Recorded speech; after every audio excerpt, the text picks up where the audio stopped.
Here for another live stream.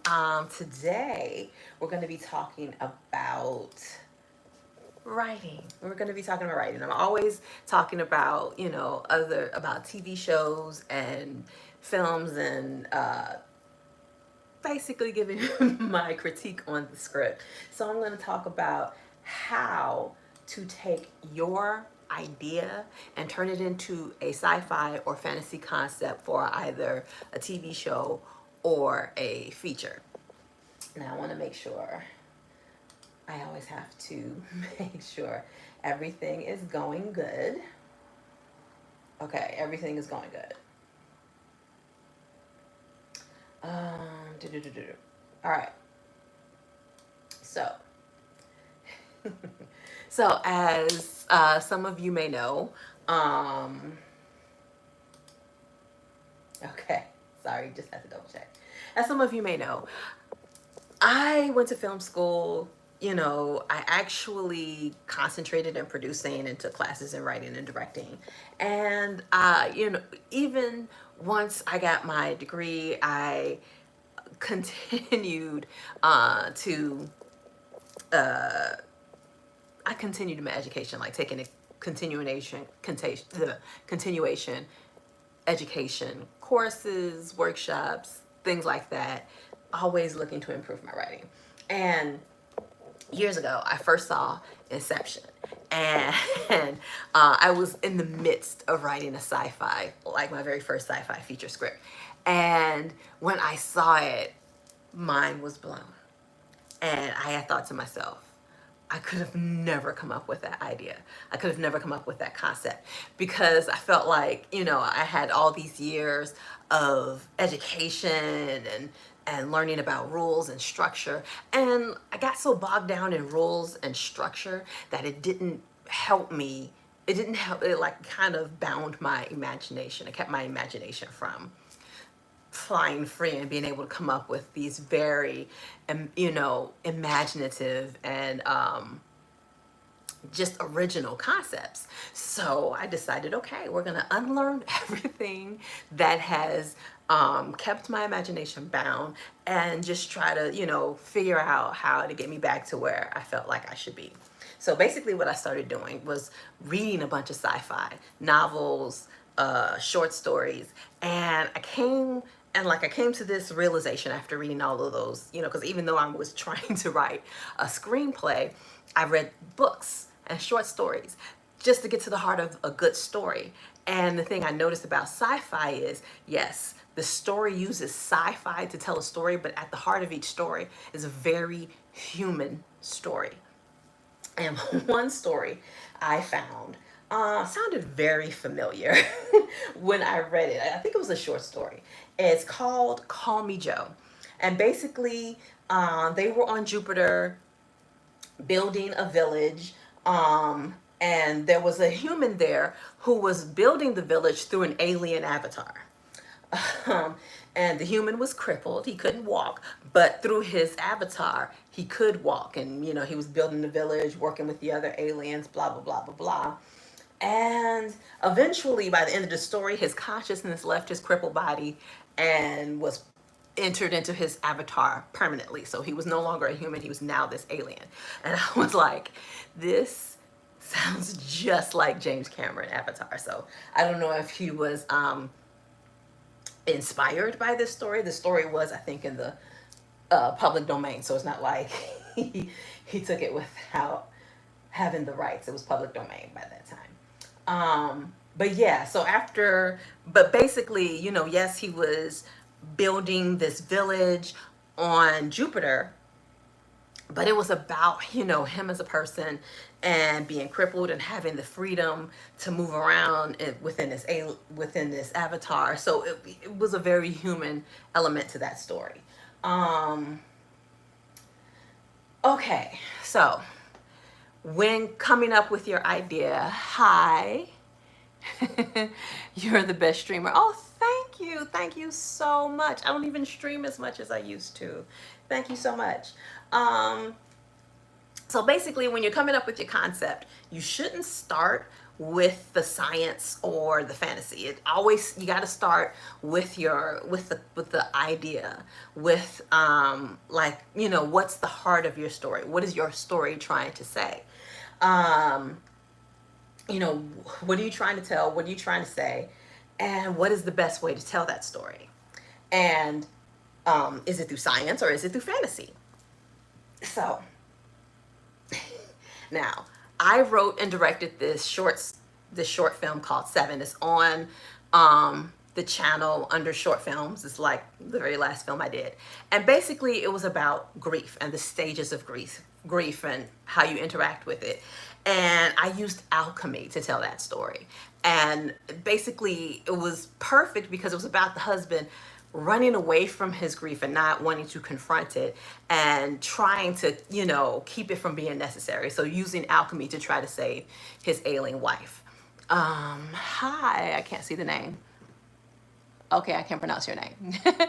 Zaydenaires. Oh, you like my room? Thank you. I like it too. This is my office. This is where I'm supposed to work. I'm supposed to be writing. So basically when I write in here. So what was I saying? Oh, so yeah, he was trying to use alchemy to cure his wife to keep from grieving. So you know, I was so that was the science part, you know, taking alchemy and trying to come up with the elixir of life to keep her from dying. And you would have to watch the short to see what happens. Hello. Hey, Michelle. Hi. How you doing? That's my best friend. We've known each other, I'm not going to say for how many years, but forever. And we are going to go, we need to go live again. I want to go live with you to talk with you about how you like Smallville so far.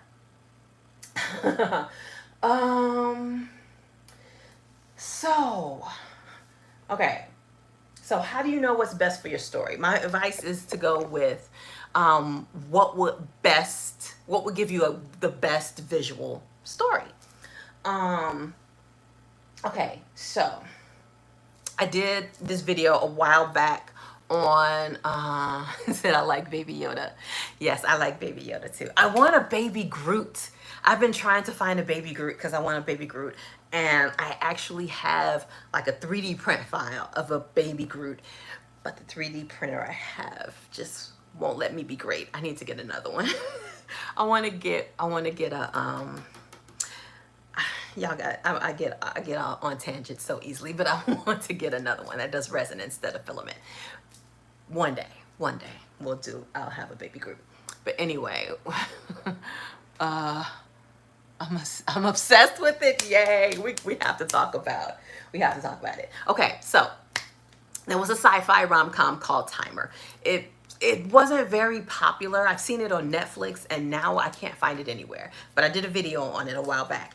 And basically it's about they're living in a world where people can insert timers into their wrists, and the timer will let you know the exact day and time you're going to meet your soulmate.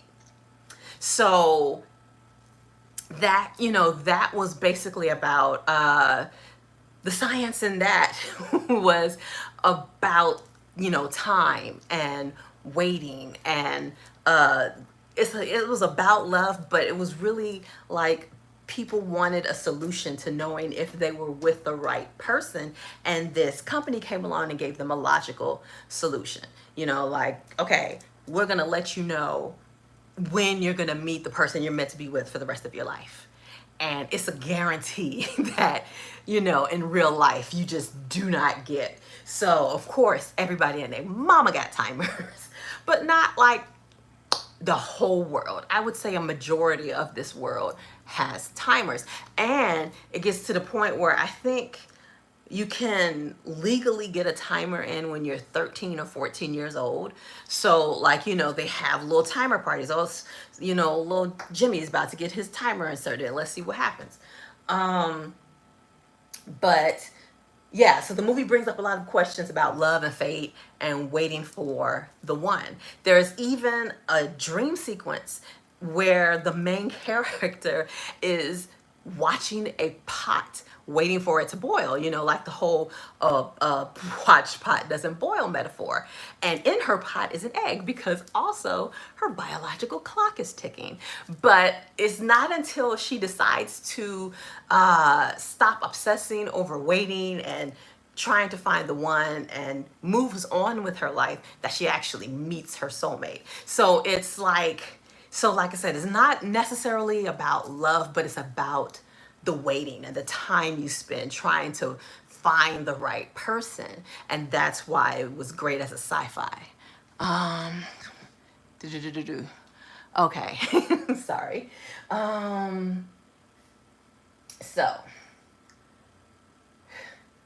okay, I did another video a while back on this fantasy rom-com called Pushing Daisies. It was short-lived. It was on ABC. Loved it to death. And it had quite a few people watching it, but back then, that was during the time of shows getting 20 million viewers. That just doesn't happen anymore. Like people now would kill for the numbers that Pushing Daisies had then. They were like 11 million, 13 million an episode. That was a lot. And I think if it came out on Netflix right now, I'm certain it would have killed on Netflix. But the show is about this guy. He's a pie maker. He owns a pie store, pie shop. And he has the ability to bring things back to dead. Bring things back from the dead for like a minute. If he doesn't touch them again, like he touches it, it comes back to life. If he touches it again, it goes dead for good. If he doesn't touch them within a minute, then something else of equivalent value would die. So this is all living things, including plants, fruits, animals, bugs, people, anything that can live and die. He can touch it and bring it back to life. So basically someone discovers his secret, and that person is a private detective. So they decide they want to use him for his business because he can go around touching the dead people and asking them how they died and collecting the reward. Voila. So one day he touches the person who is his long lost love, like childhood love.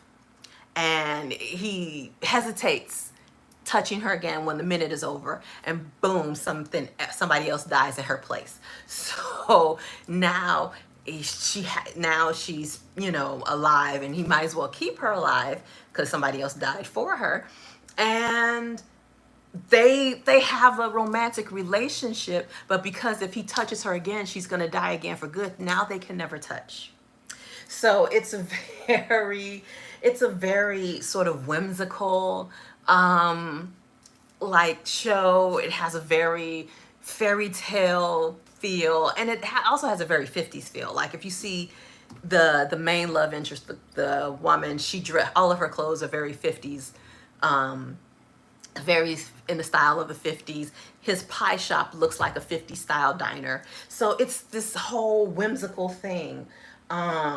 So, you know, so yeah, so fantasy rom-com. Hello.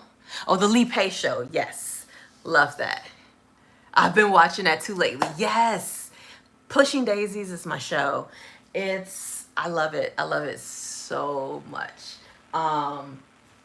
So there are basically two things you must decide with your idea: whether it's best suited for fantasy or sci-fi, and whether the concept will fit in a movie, or does it have the potential to carry a whole entire television series. So now, how do you decide which is which will be better for which? So the two examples I just gave were both rom-coms, and one was a movie, one was a TV series. Also, one was fantasy, the other was sci-fi. And I think when you look at the sci-fi versus fantasy, the sci-fi was a very logical approach. Like I said, with the timers and, you know, people wanting to know if they were going to meet their soulmate, and this company gave them a logical solution. So it was very logical. And the TV show was very whimsical. You know, it's a show about death and grief and unrequited love. So it was very emotional. The show was very emotional, and and it was also not just a fantasy rom com, but it was also a cozy mystery. You know, think Murder She Wrote. Very cozy mystery. They're solving a murder every week, and so like that's what makes it a series. There is like, you know, yes, he could have done a movie where he brought his, you know, long lost love back to life and dealt with them not being able to touch each other. But because it's a cozy mystery, that's best suited for a series, because then every week you're solving a different crime, and that also can show them getting closer and figuring out how they're gonna, you know, develop this relationship, how they're gonna have a relationship. So it's very well suited to a series. And the same thing with the timer. They could have done a series where, you know, every week you see a different person uh try to find their soulmate, or, you know, stretch out this person finding her soulmate over a season. But that really is not a premise that could really survive, you know, could carry a series. So that's best suited for a feature, you know, because it's very closed loop, very limited, to have, you know, okay, this is about this one person trying to find their soulmate. And will they find their soulmate? Will they or won't they? So, um, so yeah, so that's closed loop. Excuse me, looking at my notes. Da da da da da. Okay. Ah, so for another example of a sci-fi movie is Blade Runner. Now this is a classic. If you haven't seen it, it's basically Harrison Ford hunting down these things called replicants, which are basically very human-looking androids.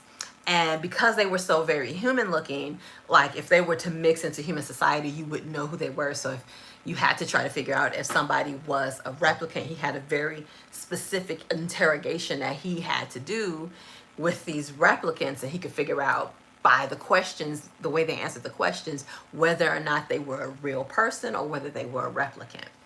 Um, and so, also around that movie, there was a huge discussion over whether or not Harrison Ford's character was a replicant. You know, and it didn't help that the director kept changing his answer.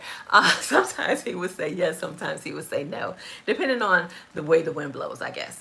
But people felt like he was a replicant because replicants were made for certain uses, like either they were made for physical labor or they were made for, you know, to be a pleasure replicant, and you can figure out what that means. But he was made for, he was doing a specific purpose. His whole purpose was to find rogue replicants and hunt them down, because replicants were only supposed to live for 6 years, and then after 6 years they're going to be decommissioned or basically shut down, killed, whatever. And at the beginning of the movie, a bunch of these replicants went on the run. They were very rogue, and he was hunting them down one by one. And then, so okay, so basically the main theme of Blade Runner is about what it means to be human. And one of the replicants was played by Rutger Hauer. And he has this very famous speech he says right before he dies. And I have to read it verbatim. "I've seen things you people wouldn't believe. Attack ships on fire off the shoulder of Orion. I watched sea beams glitter in the dark near the Tannhauser Gate. All those moments will be lost in time, like tears in the rain. Time to die." Everybody loved that. It sounds so very poetic for somebody who's not supposed to be human. And that's what that brings up. Like, he has these deep feelings and emotions despite the fact that he is an android. And so his speech really brings into play who, you know, what makes you human? What makes you human? Who has the right to live? Like, what makes you human? What makes you worth being able to live? Because they were made, and they were made for labor, you know, they never got to experience life or pleasure of their own. They were just used. So it's like, are they also not worth living? Okay, it says, um what tropes would you write for a fantasy romance, and which for sci-fi that you would like to explore in depth? Um,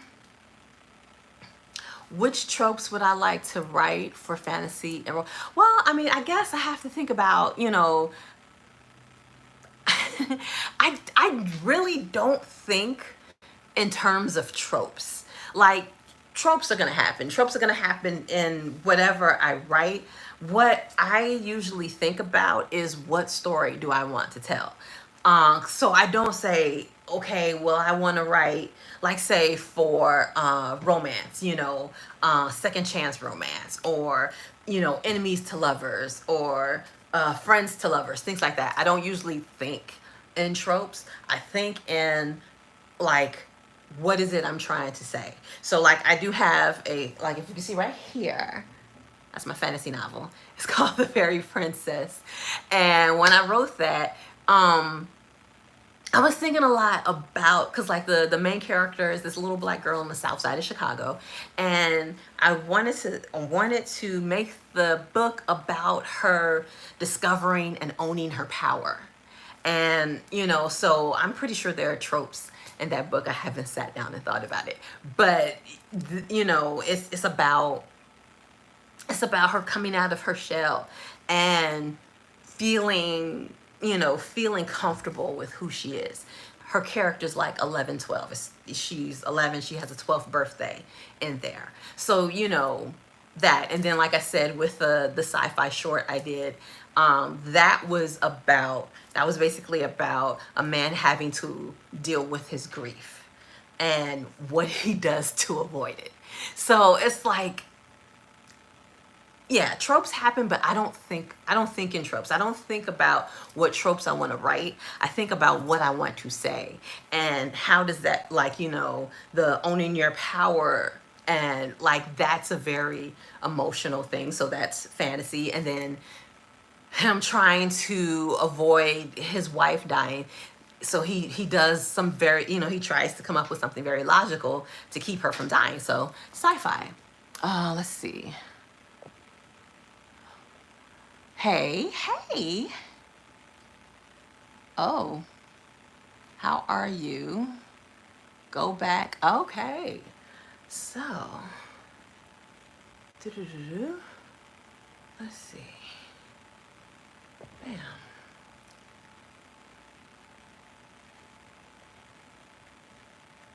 Okay. Oh no. Okay. So, no problem, no problem.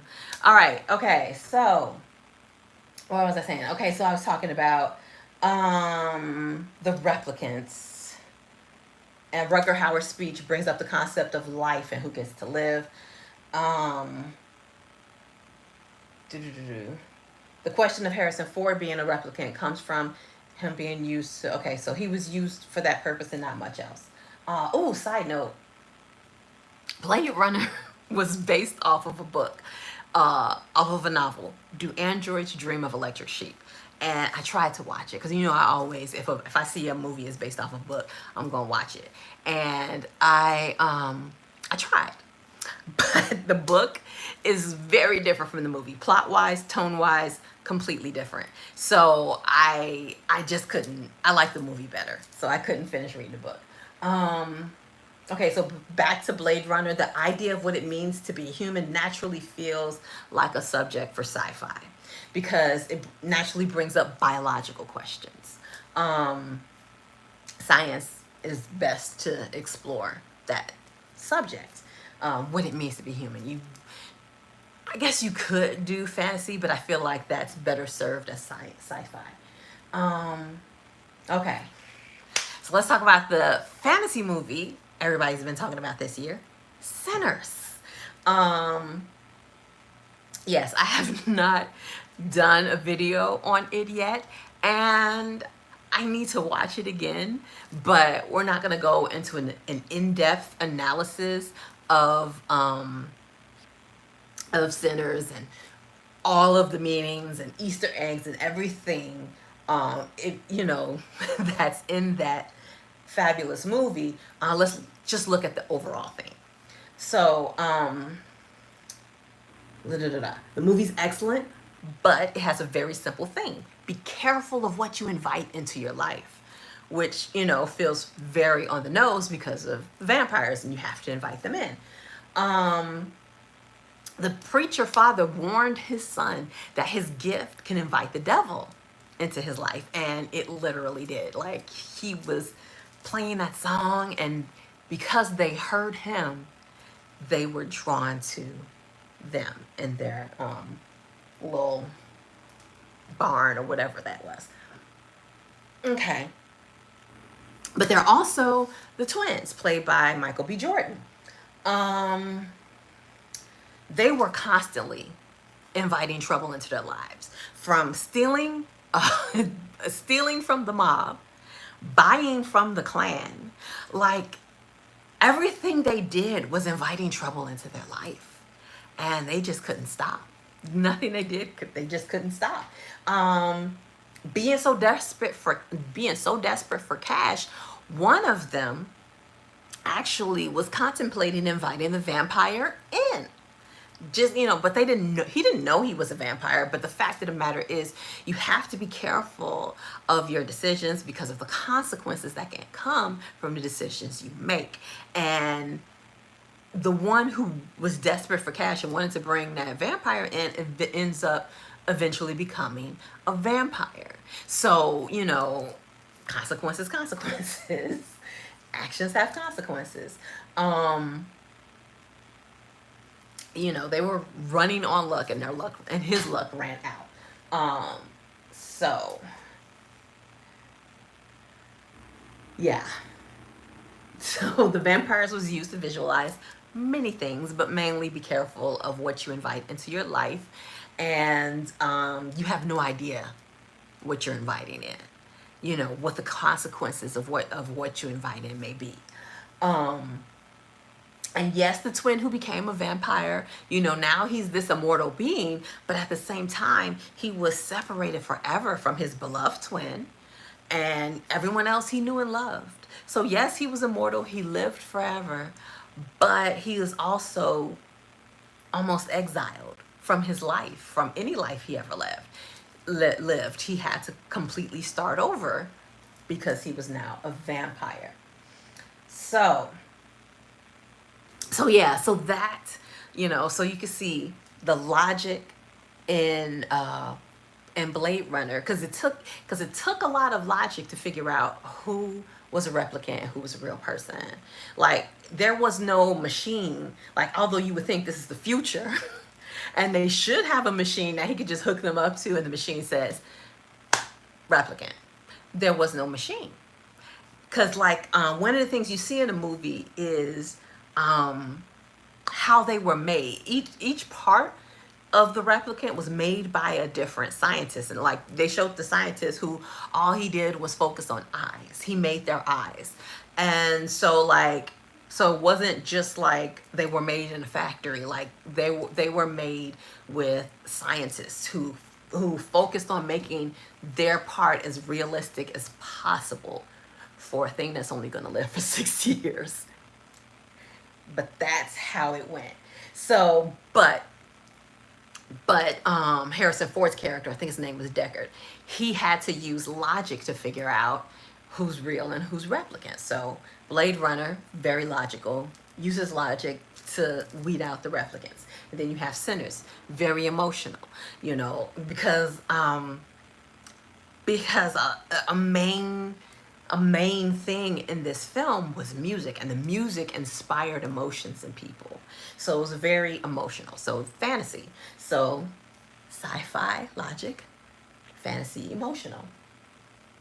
Okay. So now, so now we get to, um, with your idea, the idea that you have, uh, whether it will be good for a movie or a TV show. Um, so is it open-ended or is it limited? Like I said, timer was very limited. It was very closed loop. So that was best served as a movie. And then Pushing Daisies, had all these potential for all these different plots. So it was best served as a series. So a good way to test to see if this concept still, a good way to test to see if your idea is open-ended or limited is to see if the concept still holds with multiple plots. Oh, thank you, Emma Frost. Thank you for the super chat. What are your thoughts about using in sci-fi and fantasy? Hold on, I gotta see. Oh, I'm sorry. I can't see. Oh, here we go. What are your thoughts about using in sci-fi and fantasy mages, robots, or mutants to talk about minorities like Black, Latino, gay communities? Do you like it or do you find faults on it? Personally, I like it. I liked it. I like how, the X-Men are basically this metaphor, or I can't think of the other word, but for minorities and basically the oppressed, the oppressed minorities. I like it because they were allegory. Thank you. That's the other word I was looking for. Basically, an allegory for minorities and oppressed people, because the X-Men were oppressed because they were different, they were other, but at the same time they were special because they had powers. So because they were special, because they had powers, it set them apart from people, and people didn't know this or understand this, so that made them scared of what they don't know. I like that. I like that. I like that with the X-Men. That's why I've always compared Xavier and Magneto to Martin Luther King and Malcolm X. Xavier was Martin Luther King. He was all about peace. And then you had Magneto was Malcolm X. He was by any means necessary. And I love Magneto. I just feels like sometimes he goes too far. But the thing about it is Magneto was always right. Magneto is never wrong. Magneto is never wrong. I can't point to, the things he does are wrong, but the reason he does them are right. He's like, I don't disagree with him saying we should not be humbling ourselves like we are great. We are great. And it becomes a slippery slope when you say we're greater than other people. But the fact is that these beings are great. They have powers. That's undeniable. And they shouldn't have to humble themselves because they were different than people who don't have their powers. So it's throwing me back to, okay, so when I was in college, I took this Harlem Renaissance course. And during the Harlem Renaissance, you had this sort of argument or discourse between two different factions of Black people. You had the older Black people who were with W.E.B. Du Bois, who believed in this thing called the talented 10th. And he believed that that there was a 10% of all Black people were very talented, and they were going to raise up the profiles of all Black people. So basically all Black people were going to depend on these talented people. Basically what they wanted to do was to show that we are smart and we are, artistic and creative, and because of that, we deserve to be looked at like humans. And the younger people were like, screw that. I don't care what they think of me. I want to focus on my artistic expression. I want to do, I don't want to cater my art to making them accept me. They're never going to accept me. My art is about my expression. And that was the thing with the Talented 10. They wanted to censor art, saying that your art should only make black people look good and be good in a certain light. So basically, let's say the Talented 10th was like, we should be doing things like the Cosby Show, all positive images of black people, whereas the younger people were like, we're like NWA. We're gonna go out here and we're gonna say what we feel, what we've experienced, and how we feel. We don't care what people think about us when we do it. We just want to have our artistic expression. And of course, I agree. I've never liked NWA, but I agree with the artistic expression. These people are not going to like you anyway. Why should we focus on making ourselves look a certain way to try to be accepted? Okay, another tangent. but yeah, so going back to Magneto, why should he make himself smaller so someone can accept him? He's Magneto. He can move metal. No, I don't disagree with him thinking that we shouldn't bow down to anyone for anything. Okay. So back to what I was saying. Is your concept open-ended or limited? So can the concept support an unending number of potential plots? Maybe you can think of a concept that only lasts up to 10 episodes. That's a limited series, like Watchmen or The Penguin. Like, you can see multiple plots and you can see it being longer than a movie, but not a never-ending amount of plots. Because we don't know if the Penguin's going to come back, but Colin Farrell said himself, he thinks they've gone, he's gone as far as he can go with the character. So he believes it's limited to one season. Or maybe your concept will work well with an anthology series like American Horror Story. Same concept, different characters, and different situations each season. So not necessarily an unending amount of plots for the same amount of people, but we can explore the worlds of a certain type of people each season, and every season explore somebody different.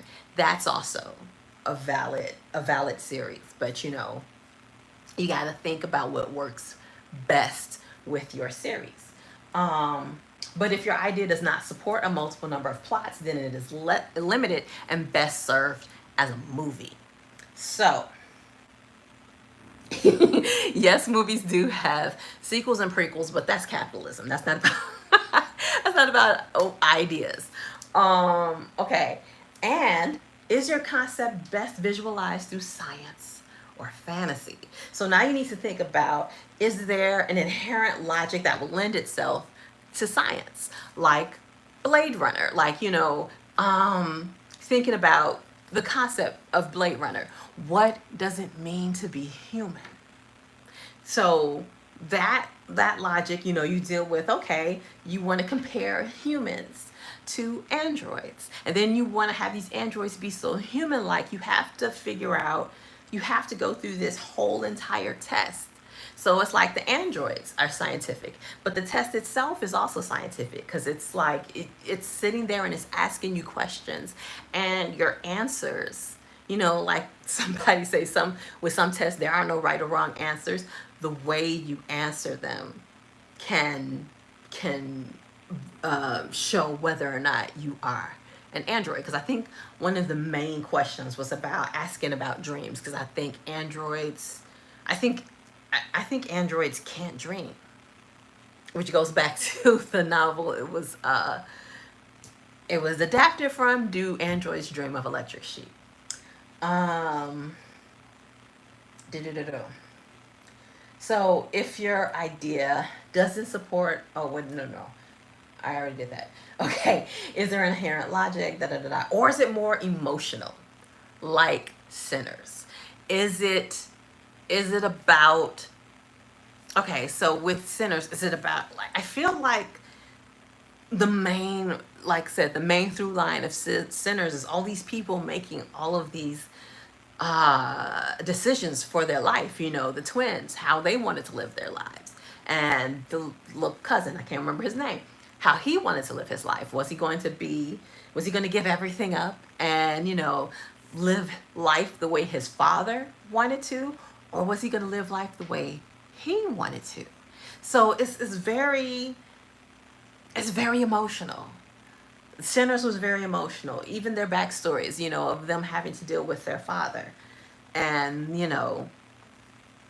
and they always have this reputation, and they sort of, like, I feel like the reputation came, and then they sort of leaned into it, but it's all very emotional.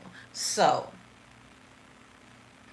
if you feel like what you're trying to say is emotional, then yes, that is better served with fantasy. Um, like, okay, I'm trying to think of what is the through line for the a fantasy I talk about all the time, which is Game of Thrones. It's a TV show, and but when you think about that show, of course, it's based off of books, which naturally means series. A series of books, a series of, one book is a season. But the whole concept of Game of Thrones, he based it off of the War of the Roses, which is a real time period in English history. So, and when you go back and you look at all the different people of the War of the Roses, you can sort of pick out the characters who fit those real life things. And in Game of Thrones, everybody's fighting for power. Everybody's fighting for power, but the most pressing thing, like, nobody realizes that they could all die very soon. So it's like,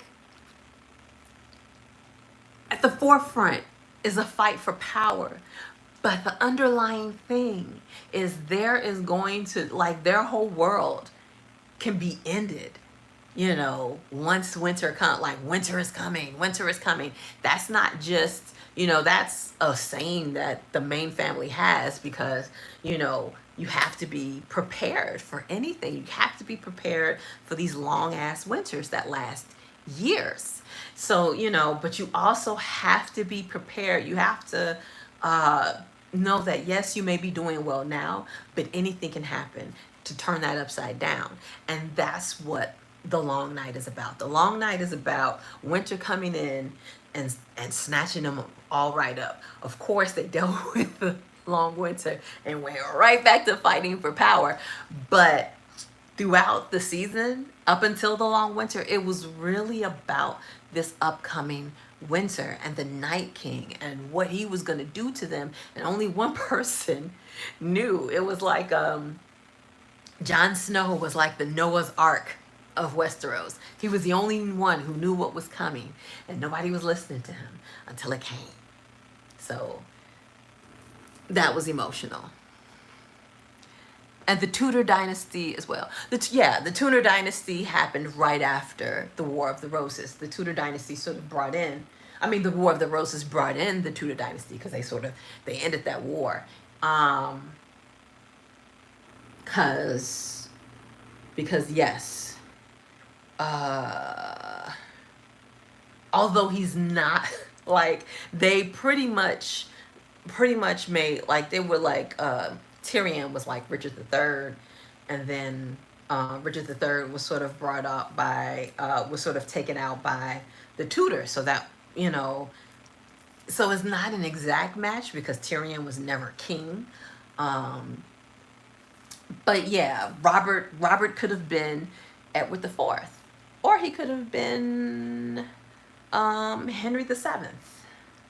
Either one. So, but I really do think he's more Edward IV because Edward IV had the multiple brothers, and that's da da da. So, so yeah. So, didn't mean to get into a history uh, thing. Okay, this is the second time I have gone live, and stuff was supposed to happen. Stuff was supposed to pop on screen that did not pop up on screen. So I'm gonna have to email somebody again and be like, I don't know what I'm doing wrong. It's not popping up. Nope. Nope. I don't know what that is. Nope. Yeah. So, all right. So once you've answered those questions, basically, you know, you have your idea. And does the idea lend itself to logic or emotion? And I know those are very simplified things, but you know, it sometimes it's not an exhaustive answer, but it's a great answer for science or fantasy, logic or emotion. And is it limited, which would make it a movie, or is there an multiple number of potential plots that you can bring out of this? Like, say, oh goodness, I'm trying to think of another. Okay, so Stranger Things. So basically, Stranger Things is like, I just did a video on Dungeons and Dragons. Thank you. Christopher Nolan tends to be more logic, and Spielberg tends to be more emotional. That is true. Because when you think of, because like I said, the thing that started this off, you know, was Inception. And Inception is very logical. And Inception is very there is an emotion in Inception because there is his him dealing with the ghost of his wife and his wife going crazy and him not being able to save her. There is that emotion, but Inception in itself is very logical. Being able to go into other people's dreams and to influence their mind. That is very logical. To think of a way, how can we convince this guy to sell his shares in his company through dreams? That is very logical. That's a very logical thing. And then Spielberg, when you think about emotional, and I went way back and I'm thinking of E.T. Now, E.T. is an alien, and you're like, okay, that is sci-fi, but E.T. wants to, like, E.T. is stranded on Earth and he wants to go home. I can't remember anything else about that movie. What's another Steven Spielberg movie? Well, there's Jaws. That emotion is fear. That put a lot of emotion in people. There's Indiana Jones. I have a video I still haven't done on Indiana Jones. But I'm trying to think. Oh, Jurassic Park and the dinosaurs. But I feel like Jurassic Park, in a roundabout way, is very much on the same level as Sinners, because it's being careful of what you bring into this world. They were so arrogant into thinking like, we're gonna recreate the dinosaurs, and havoc breaks loose. And every single movie, they keep thinking, like, they keep thinking, no, we got it this time. And every single time they're wrong. They're wrong. But it's very funny with the the Steven Spielberg, because like yes, he's very emotional, but you know, dinosaurs, ET, these things are very like, you know, aliens. These are naturally science. It's science based. So even though yeah, it's emotional, but at the same time, it's about the arrogance of human, and logically you look at that through what they can what they can create or what they can try to recreate. So okay. So um I'm trying to find out where I can't even remember where I left off. But yeah, so logic, emotion, limited, limited, open ended. You know, does this concept have an open ended? And Stranger Things. Yeah, Stranger Things is Stranger Things, open ended. But also with Stranger, I'm trying to think of what is the overall theme of Stranger Things, because it really does feel it's very Stranger Things is like a throwback to 1980 Spielberg. You know, you have these kids fighting to save the world alongside the adults fighting to save the world, and usually in these seasons the kids and the adults are separate, but then somewhere along the line they come together, and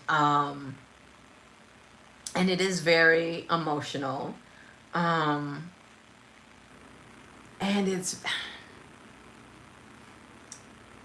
like just trying to find the heart of the show. You know, it's more than just okay. This girl was taken and was experimented on, and she opened the portal to the under. What do you call it?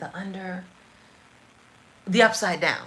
She opened the portal, so it's up to her to close it. It's up to her to fight the things that come through it. Um, so it's very much her dealing with the consequences of her actions. So yeah, yeah.